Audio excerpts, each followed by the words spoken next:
vital interventions in the country. Rotary Club of Fajara continue to support and promote the 6 areas of focus of the Rotary International, namely peace and conflict prevention resolution, disease prevention and treatment, water and sanitation, maternal and child health, basic education and literacy, economic and community development.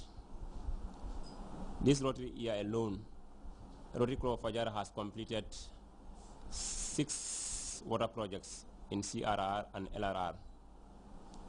The water projects and gardens for women in those areas. Next week, we are about to start a project worth 3 million Gambian dollars. This project is meant to provide clean drinking water for 9 Gambian communities in the rural Gambia, training of women in horticulture, and to provide women in that part of the country with gardens. For the recipients, the awards will serve to motivate them to continue their fruitful cooperation with Rotary Club of Banjul. So, see this as an example to at least be more proactive, to be able to give selflessly at all times, regardless of wherever you are directing your efforts at people's call. Realize the efforts of Rotary Club, Fajara Club particularly, and just to let them know that we are always by your side and we'll continue to work together for what the cause. The Rotary Club also awarded 3 of its members for their outstanding contribution to the body. For Grts News, I am Fatou Jassi. A fresh boost for the prisons, inspiring the culture of reading and enhanced condition for inmates at the Mile 2 State Central Prison. And prisoners could be having more than one thing to keep them healthily engaged. The project comes courtesy of a non-charitable NGO called Prison Fellowship, the Gambia.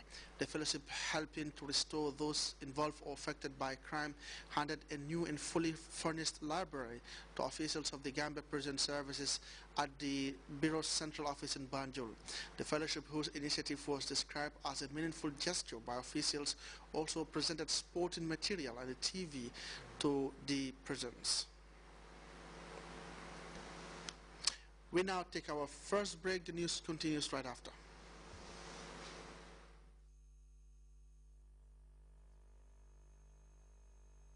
Leading ICT company, assemblers of mobile phones and computers, is now in the Gambia too. We are happy to bring our services to the people of Gambia and look forward to lasting relationship with the state and its people.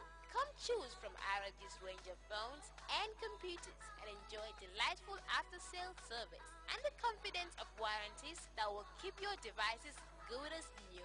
Visit ROG at 62 Caraba Avenue, Circular KSMD, opposite the Pipeline Mass, or check out ROGGambia.com for more information. RLG, proudly yours.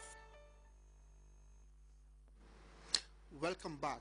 More protests portraying a deeply polarized nation. That's the situation unfurling in Egypt as the opposition collects 17 million signatories in a movement seeking to unseat President Morsi by beating his course in the election which made him the country's post-Mubarak leader. Yet as CNN's Reza Sayar finds out, Morsi still wields favor in some quarters despite the growing feeling of resentment against him. Insisting to complete and to show the people that he's capable to do what he promised. This rally in support of President Morsi is intense, it's passionate, and it really shows that Egypt is a divided country. The rally coming just ahead of a demonstration against President Morsi on Sunday, the one-year anniversary of his presidency.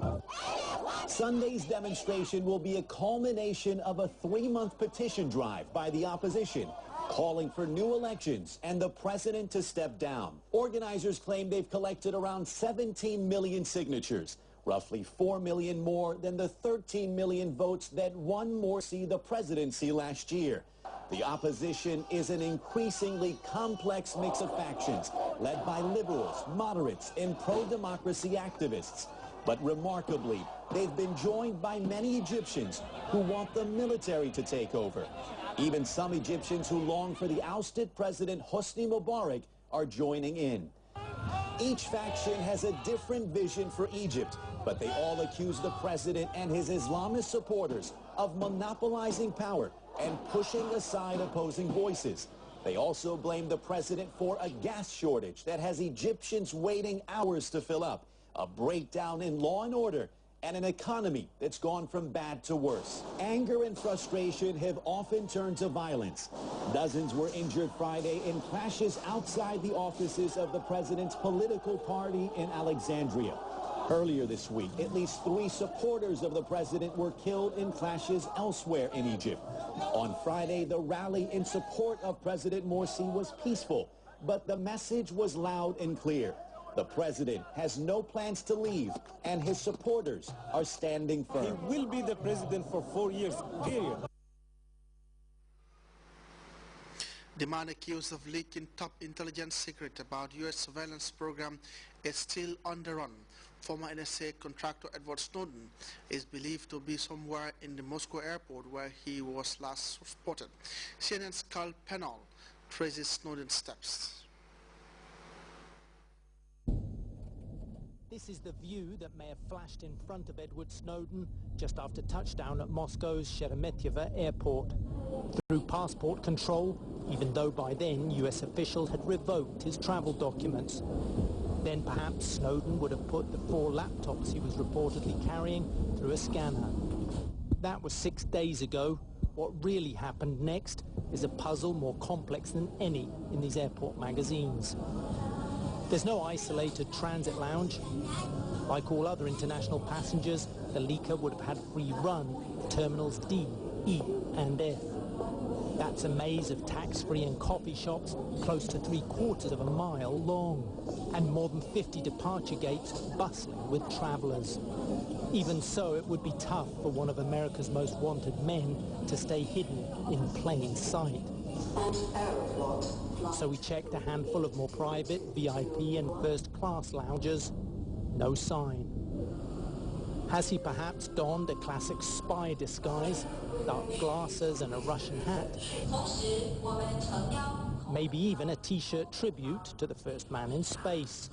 If Snowden needs a stiff drink to steady his nerves on the lam, what better than a dram of this, a taste of what could be the next stop on his odyssey. The scandal Snowden has generated seems like a throwback to the Cold War, every bit like these Soviet mementos on sale.